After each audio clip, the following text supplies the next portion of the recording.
I still remember that Saturday morning in April when I woke up thinking it would be the happiest day of my life. After 2 years of planning, my wedding to Reed was finally here.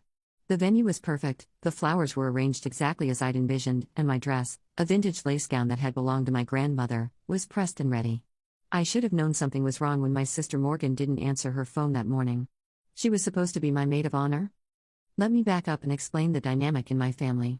I'm Talia, 28 years old, and I've always been what you might call the responsible one. I worked 2 jobs to put myself through college, saved every penny for this wedding, and somehow managed to land a decent guy like Reed, a software engineer who treated me well and shared my dreams of starting a family.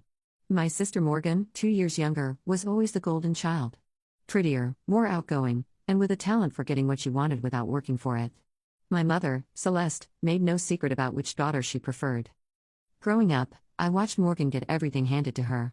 The better birthday parties, the nicer clothes, the car when she turned 16 while I took the bus. When I started dating Reed 3 years ago, Morgan made several comments about how she could do better and that Reed was settling for me. I brushed it off as typical sister rivalry, but I should have paid more attention to the warning signs. The first red flag came 6 months before the wedding when I caught Morgan and Reed having what looked like an intimate conversation at my birthday party. When I asked Reed about it later, he said Morgan was just being friendly and asking about wedding planning. The second red flag was when Morgan insisted on helping with wedding preparations but kept making suggestions that would fundamentally change everything I wanted. She pushed for a different venue, different flowers, different everything. When I stood my ground, she'd pout and complain to our mother, who would then pressure me to compromise with my sister. But the biggest red flag came 2 months before the wedding. I was working late at the office when I realized I'd forgotten some contracts I needed to review. I drove back to get them and saw Reed's car in the parking lot across from a restaurant. Through the window, I could see him having dinner with Morgan. They were holding hands across the table. When I confronted Reed the next day, he had a ready explanation. Morgan was helping him plan a surprise for me, and I needed to stop being so paranoid and jealous. I wanted to believe him. I needed to believe him. So I pushed down the growing knot in my stomach and focused on the final wedding preparations. The morning of the wedding, I got ready at my apartment with my best friend and college roommate, Kendra. She'd flown in from Portland to be my maid of honor after Morgan mysteriously became too busy with her job at the boutique. Kendra kept asking where Morgan was, and I kept making excuses, but deep down, I knew something was terribly wrong. I arrived at the venue, Riverside Gardens, a beautiful outdoor space with a Victorian-style chapel, at 2 p.m. for our 4 p.m. ceremony. The parking lot was already full, which seemed strange since guests weren't supposed to arrive until 3:30. My stomach dropped when I saw Morgan's bright red Mustang parked right next to Reed's sedan. I walked through the chapel doors in my wedding dress, expecting to see the usual pre-ceremony chaos, vendors making final adjustments, maybe some early arriving guests being seated, Reed and his groomsmen getting ready in the side room. Instead, I walked into what looked like a ceremony already in progress. Morgan was sitting in the front row, in the spot reserved for the bride, wearing a white cocktail dress that was entirely inappropriate for someone else's wedding. She was holding Reed's hand while he stood at the altar in his tuxedo, the exact same tuxedo he was supposed to wear for our ceremony. The officiant, Reverend Morrison, whom I'd met with 3 times to plan our service, was standing behind them with an open Bible. For a moment, the entire room went silent. I could see our relatives, Reed's family, our mutual friends, all staring at me with expressions that ranged from guilty to amused to downright hostile. My cousin Beth was recording everything on her phone. My Aunt Margaret whispered something to her husband and they both laughed. That's when my mother materialized beside me. Celeste grabbed my arm so hard I could feel her nails through the lace sleeve of my dress. She leaned in close and hissed in my ear, "Don't you dare cause a scene, or we'll have you dragged out like the embarrassment you are." I stared at her in shock. This was my wedding. My venue. My flowers. My deposit. My caterer. My photographer. My family was treating me like I was crashing someone else's party. Morgan turned around and smiled at me, and it was the most cruel smile I'd ever seen. She gestured for me to come closer. "Come here, sis, I have something special to show you." Every instinct told me to run, but I was trapped by disbelief and the crowd of people watching. I walked down the aisle I was supposed to walk down as a bride, still in my wedding dress, toward my sister who was wearing white and holding my fiance's hand. When I got close enough, Morgan stood up. She was still smiling that horrible smile.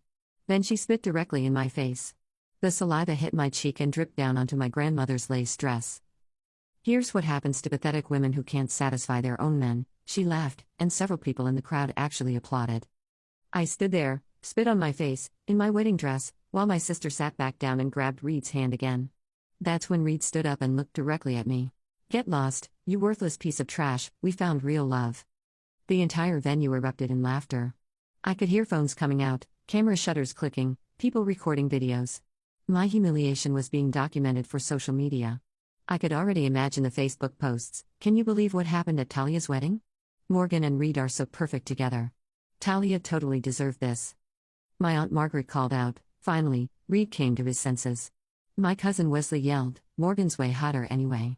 Even Reed's own brother Dylan was laughing and shaking his head like this was the best entertainment he'd seen all year. But here's the thing about being humiliated in front of everyone you know, it clarifies things. Standing there with spit on my face, watching everyone I thought cared about me laughing at my pain, I realized I had absolutely nothing left to lose. And when you have nothing left to lose, you become very, very dangerous. I stayed calm. I wiped the spit off my face with the back of my hand. I looked around the room at all these people who thought they were watching my downfall. Then I smiled. I walked back toward the chapel doors, pulled out my phone, and made one call. Not to cry to a friend or beg Reed to reconsider. I called my lawyer, but before I tell you about that call, let me explain how I got to this point. Because while everyone was laughing at what they thought was my downfall, they had no idea that I'd been preparing for this exact scenario for 2 months. 2 months earlier, when I saw Reed and Morgan at that restaurant, I didn't just go home and cry. I went home and got suspicious. Really suspicious. I started paying attention to things I'd been ignoring, and what I found made my blood run cold. The first thing I discovered was that Reed had been lying about working late. I called his office on one of those nights when he claimed to be pulling an all-nighter, and the security guard told me the building had been empty since 6 p.m.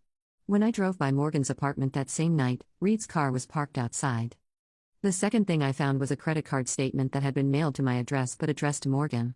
She'd been using my address to open accounts for months, racking up debt on shopping sprees and expensive dinners. Dinners that, I realized, she'd been having with Reed while I was working late to pay for our wedding. The third discovery was the most devastating. I found a group chat on Reed's phone when he left it on my kitchen counter to shower. It was him, Morgan, and several of their mutual friends, including people I considered my friends. They'd been planning this humiliation for weeks, discussing exactly how they wanted it to play out, sharing jokes about how pathetic I was going to look. One message from Morgan particularly stuck with me. I can't wait to see Talia's face when she realizes everyone knows what a loser she is. Reed and I are going to be so happy together, and she's going to be alone forever. Reed had responded, she's going to cry so hard.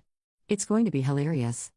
My friend Beth, who I'd known since high school, had written, I'm definitely recording this. It's going to be the best thing on my Instagram story. Even my cousin Wesley had chimed in, about time Reed upgraded. Morgan's way out of Talia's league. Reading those messages, I realized that this wasn't just about Reed and Morgan betraying me. This was about my entire social circle conspiring to humiliate me for their entertainment. They weren't just attending my wedding, they were attending my destruction, and they were excited about it. That night, I sat in my apartment and cried for exactly 1 hour. I let myself feel the full weight of the betrayal, the hurt, the shock of discovering that people I trusted had been plotting against me.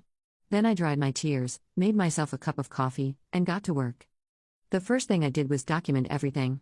I printed out all the credit card statements Morgan had fraudulently obtained using my address. I took screenshots of the group chat before Reed could delete it. I started recording conversations in situations where I legally could, when they called me or when we met in public places where there was no expectation of privacy. The recordings were even worse than the texts. Morgan talking to Reed about how they were going to break Talia completely and make sure she never recovers from this. Reed discussing how he'd been faking it with me for months and couldn't wait to be with someone who was actually attractive. My mother, my own mother, talking about how she'd always known Morgan was the better daughter and how this wedding switch would finally put Talia in her place. They weren't just planning to humiliate me. They were planning to destroy my entire sense of self-worth, my reputation, my social connections. They wanted to make sure I had nothing left. But here's what they didn't understand about me: I don't break. I get even. The second thing I did was research. I spent hours reading about contract law, fraud, breach of promise, intentional infliction of emotional distress. I learned about mail fraud penalties, credit fraud consequences, and what constitutes conspiracy to commit fraud. I studied every legal avenue available to me. The third thing I did was plan.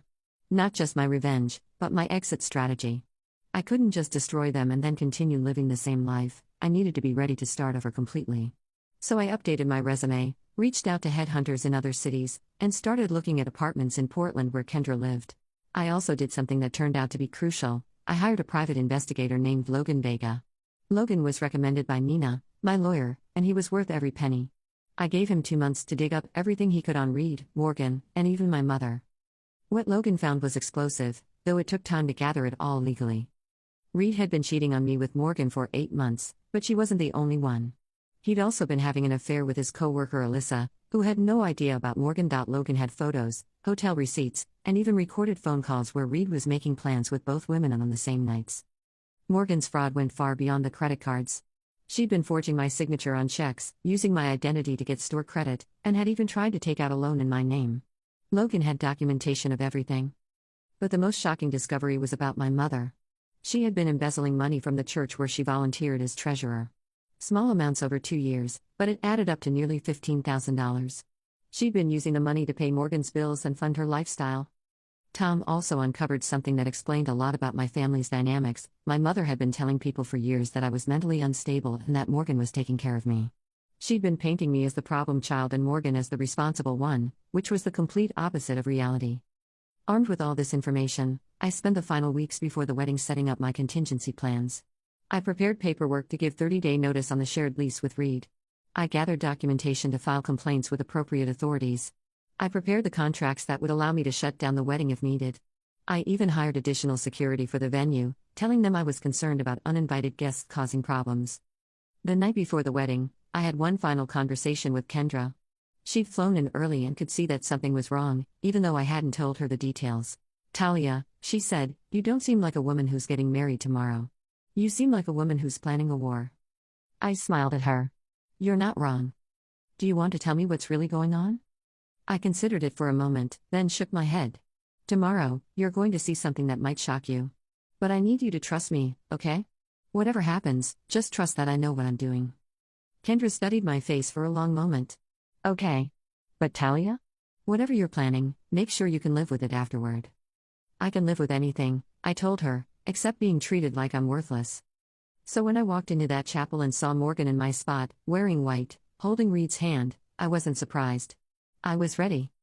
When my mother grabbed my arm and threatened to have me dragged out, I wasn't shocked. I was prepared. When Morgan spit in my face and the crowd laughed, I wasn't broken. I was focused. Because for 3 weeks, I'd been planning for this exact moment. Every humiliation, every cruel word, every recorded laugh, it was all fuel for what came next. You see, what Morgan and Reed and my mother didn't know is that I'm not just responsible, I'm thorough. When I planned this wedding, I didn't just book vendors and send invitations. I protected myself legally. The venue contract was in my name only. The catering contract was in my name only. The photography contract, the flowers, the music, the alcohol, all in my name. I had paid for everything with my own money, and I had insisted on contracts that gave me complete control. My lawyer, Nina Tran, answered on the second ring. I'd used her services when I bought my condo 2 years earlier, and she was sharp as a blade. "Nina, it's Talia. I need you to make some calls." Now, while I was on the phone, I could hear Morgan behind me telling everyone to ignore the crazy woman and that they should continue with the real ceremony. She was instructing the photographer to start taking pictures of her and Reed. What she didn't understand was that without any legal authorization or contracts in her name, none of the vendors had any obligation to serve her. Nina worked fast. Within 15 minutes, my phone was buzzing with confirmations. The venue manager, Grant McAllister, was walking through the chapel doors with 2 security guards. The caterer was packing up the food. The bartender was closing down the bar. The photographer was packing up his equipment. "Excuse me," Grant announced to the crowd, "but I need everyone to clear the venue immediately. The contract holder has terminated today's event." Morgan stood up, her face flushed with anger. "You can't do this. This is my wedding now." Grant looked at his paperwork. "Ma'am, according to our records, Miss Talia Whitman is the contract holder and the only person authorized to make decisions about this event. She's requested that everyone leave the premises immediately." Reed tried to argue, "This is insane. Talia's just being a psycho because she can't handle that we're in love." That's when I walked back into the chapel. I was still in my wedding dress, but now I was smiling for real. "Oh, Reed," I said, loud enough for everyone to hear, "I haven't even gotten started yet." I turned to address the crowd. "I want to thank everyone for coming to witness this educational experience. Before you leave, I have some information to share that you might find interesting." I pulled out printed copies of the group chat messages, the ones where they had planned my humiliation. I handed them to people in the front rows. "For those of you who participated in planning this," I announced, "you might want to review what you wrote.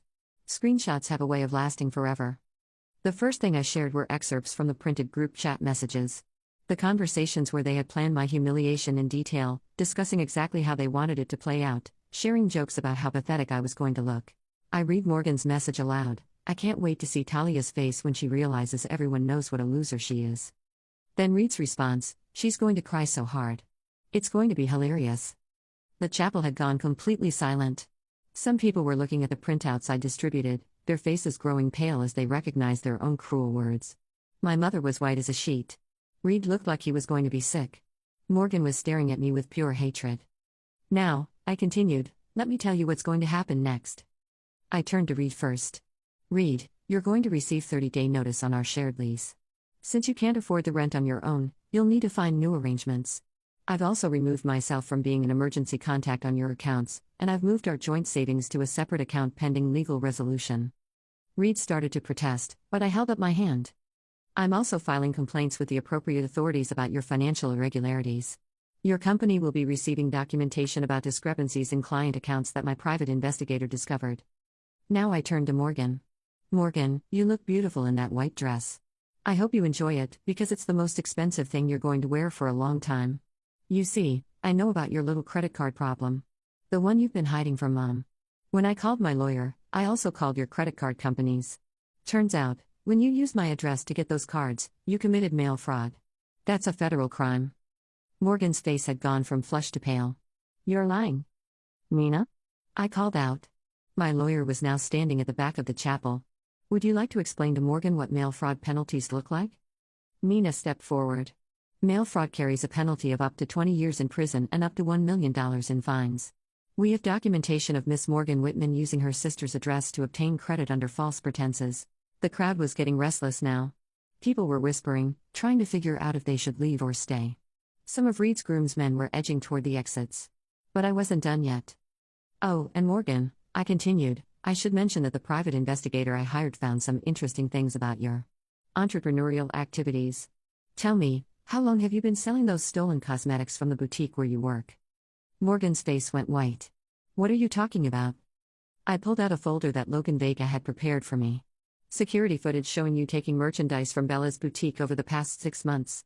Your manager, Mrs. Henderson, was very interested to see these photos. She'll be expecting you for a conversation Monday morning. That is, if you're not in federal custody by then. Reed tried to step forward. Talia, this is insane. You're making things up. I laughed. Am I, Reed? Should I tell everyone about Alyssa Boyd from your office? You know, the other woman you've been sleeping with? The one who has no idea about Morgan? Now it was Reed's turn to go pale. Several people in the crowd gasped. His brother Dylan looked mortified. Or should I talk about the money you stole from your company's client account? The $5,000 you took to pay for Morgan's credit card bills? I'm sure your boss, Mr. Peterson, would love to know where that money went. Reed started backing away from me. You can't prove any of that.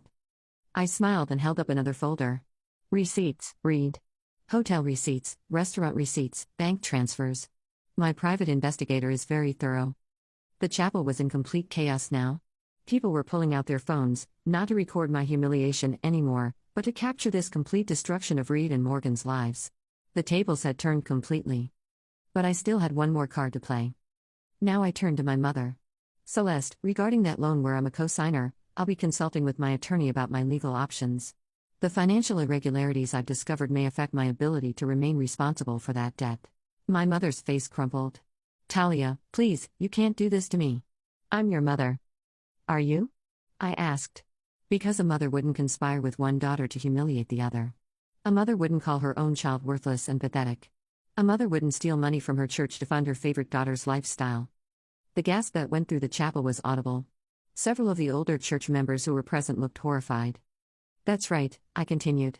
Mrs. Harmon, Mrs. Williams, Mr. Chen, you all trusted my mother with the church treasury. She's been stealing from you for 2 years. $15,000 total. The district attorney's office has been very interested in the evidence I provided them. My mother collapsed into a chair. How did you? How could you? How could I discover that my own mother is a thief and a conspirator? I asked. The same way I discovered everything else. By paying attention. By investigating. By refusing to be the victim you all expected me to be. I looked around the chapel one more time. The laughter had died completely. People were staring at me with a mixture of fear and awe. Some were already heading for the exits, clearly wanting no part of what was happening.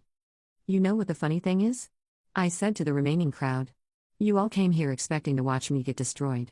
You brought your cameras, you prepared your social media posts, you were ready to share my humiliation with the world. But instead, you got to witness something much more interesting. You got to see what happens when someone who's been underestimated their whole life finally decides to fight back. I paused and looked directly at Morgan, who was now crying and clutching Reed's arm.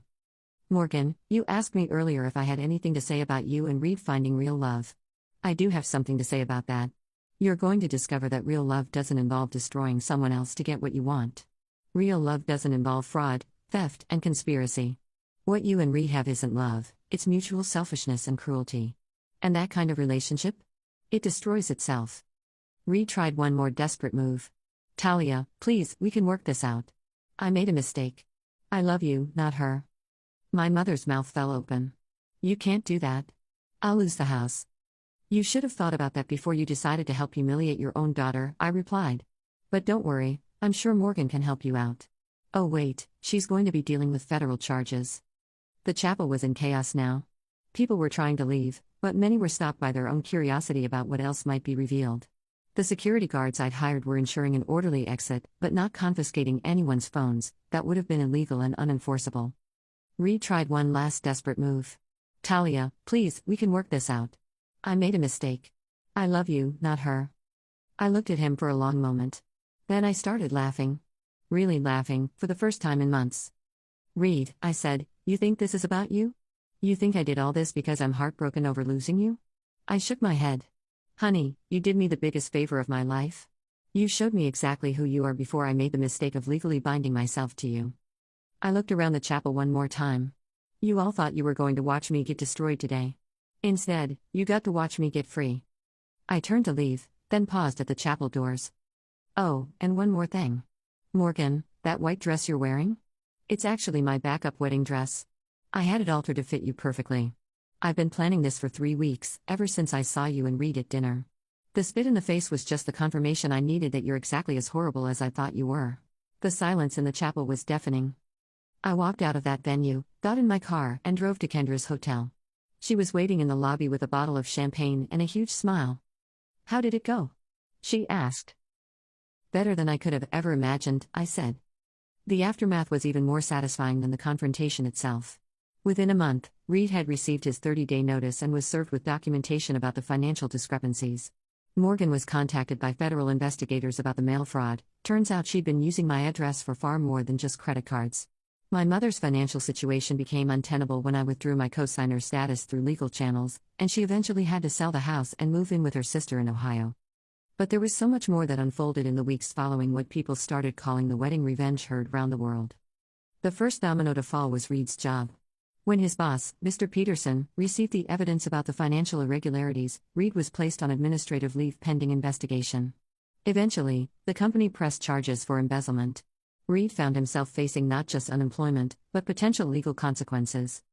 The second domino was Morgan's world gradually imploding. The boutique where she worked conducted an internal investigation after receiving anonymous tips about inventory discrepancies. The federal mail fraud investigation took months to build, but eventually Morgan was charged. She was also charged with retail fraud, identity theft, and conspiracy to commit fraud. But the most dramatic fallout was what happened to my mother. When the church board was provided with evidence of financial irregularities, they conducted a full audit. What they found was shocking even to me. My mother hadn't just been taking small amounts, the pattern of financial manipulation went back years. The scandal destroyed what was left of my family's reputation in our small town. The local newspaper ran the story with a headline, "Local Family's Wedding Day Fraud Exposed." My mother's mugshot was on the front page. Within 2 weeks of the wedding that wasn't, I started getting calls from people I hadn't heard from in years. Suddenly, everyone wanted to tell me their own stories about Reed, Morgan, and my mother. It was like my public revenge had given others permission to speak up about things they'd witnessed but never reported. My high school friend Michelle called to tell me she'd seen Reed with Morgan at a motel 6 months ago but hadn't known how to tell me. My neighbor Mrs. Garcia mentioned that she'd noticed Morgan coming and going from my apartment when I wasn't home, using what must have been a key Reed had given her. Even my father, who'd been divorced from my mother for 10 years, reached out to tell me he'd suspected she was stealing from the church but hadn't had proof. The most surprising call came from Alyssa Boyd, Reed's co-worker and his other affair partner. She'd heard about the wedding incident through mutual friends and wanted to thank me for exposing Reed's lies. It turned out he'd been telling her that he was single and that I was just a crazy ex-girlfriend who was stalking him. He had me completely fooled, Alyssa told me. I thought you were this psycho woman who couldn't let go. I had no idea he was engaged to you and cheating on both of us with your sister. What you did was brave, Talia. You saved me from making the same mistake you almost made. But the most satisfying aftermath was watching Morgan and Reed's perfect love fall apart in spectacular fashion. Without me as a common enemy to unite them, their relationship crumbled within a month. It started when Morgan realized that Reed was broke.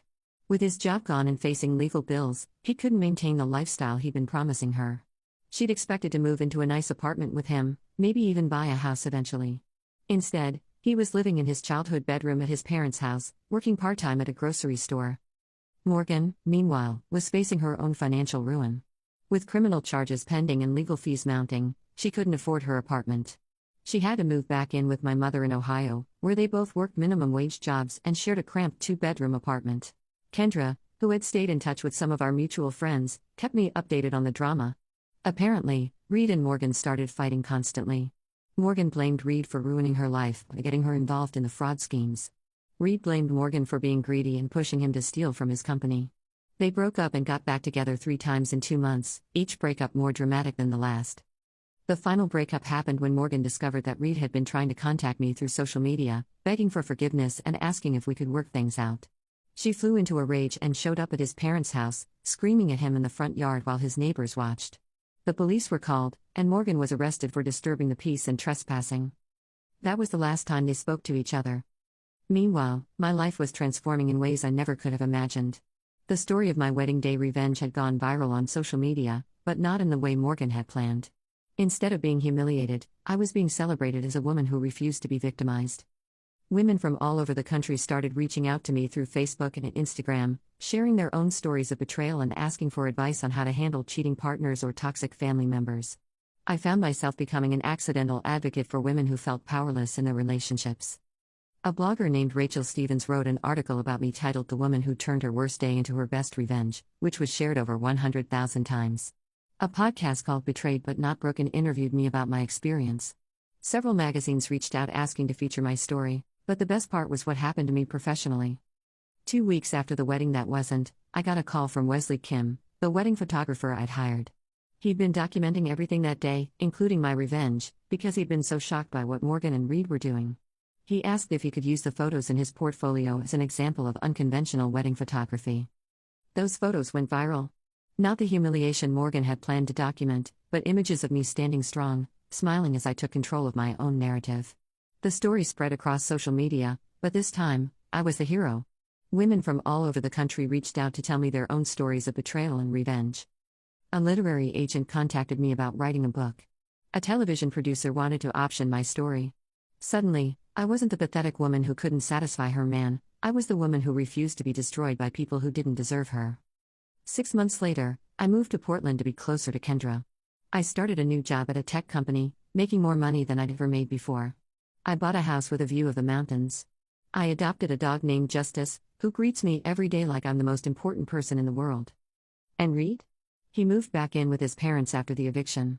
Last I heard, he was working at a call center and driving a 15-year-old Honda because he couldn't get car insurance at a reasonable rate. Morgan plea bargained the federal charges down to restitution and community service, but she'll be paying off her debts for the next decade. She moved to Ohio with my mother, where they both work at a discount retail store. The family members who laughed at my humiliation? They tried to reach out after they saw how well things turned out for me, but I had nothing to say to them. I'd learned that blood doesn't make you family, loyalty does. A year later, I met someone new. Grant, yes, the same Grant who managed the venue that day, asked me out for coffee. He'd been so impressed by how I handled the situation that he'd been thinking about me ever since. We've been together 8 months now, and he treats me like I'm precious. He knows the whole story, and he says it's one of the things he loves most about me, that I don't let people walk all over me. Sometimes people ask me if I feel guilty about what I did to Reed, Morgan, and my mother. The answer is no. I don't feel guilty about protecting myself from people who wanted to destroy me for their own entertainment. I don't feel guilty about having the strength to fight back when everyone expected me to crumble. What I did that day wasn't just revenge, it was liberation. I liberated myself from a family that didn't value me, a fiancé who didn't respect me, and a life that was built on pleasing people who would never be pleased. The woman who walked into that chapel expecting to get married was weak, eager to please, willing to ignore red flags to keep the peace. The woman who walked out was strong, self-reliant, and completely done with other people's expectations. They thought they were destroying me that day. Instead, they set me free. And that's the best revenge of all.